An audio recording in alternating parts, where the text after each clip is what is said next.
الساعات الماضية انفراجة جديدة لأحد لاعبي الفريق الكروي الأول بالنادي الأهلي المستبعدين مسبقا من حسابات الإسباني خوسيه ريفيرو قبل رحيله عن تدريب المارد الأحمر.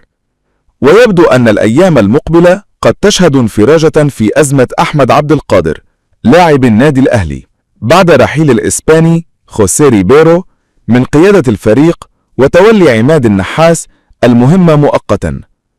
وأشارت مصادر داخل جهاز الكرة بالنادي إلى وجود اتجاه لإشراك أحمد عبد القادر في التدريبات الجماعية خلال الأيام المقبلة، وإعطائه الفرصة تحت قيادة النحاس في مهمته المؤقتة على أمل تعديل موقفه من رفض تجديد عقده. ويذكر أن الأهلي حاول في بداية الموسم تسويق اللاعب، إلا أن جميع المحاولات باءت بالفشل، واستمر عبد القادر في الفريق وحصل على مقدم تعاقده دون المشاركة في المباريات. ويشارك في تدريبات الفريق أيضا كل من محمد الشناوي الذي تقاسم مركز حراسة المرمى مع مصطفى شوبير خلال فترة ريبيرو،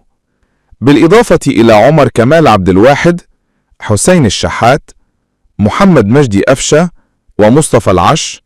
الذي كان ريبيرو قد وضعه في آخر ترتيب مدافعي الفريق. يأتي ذلك بعد استمرار النتائج السلبية للأهلي في الدوري المصري الممتاز بخسارته أمام ضيفه بيراميدز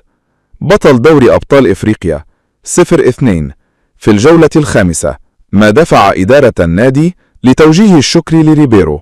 بعد توقف رصيد الأهلي عند 5 نقاط من 4 مباريات بعد فوز وحيد وتعادلين وهزيمة. ويذكر أن ريبيرو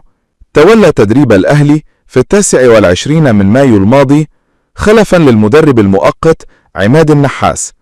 ولم يتمكن من تحقيق سوى انتصار واحد خلال 7 مباريات قاد فيها الفريق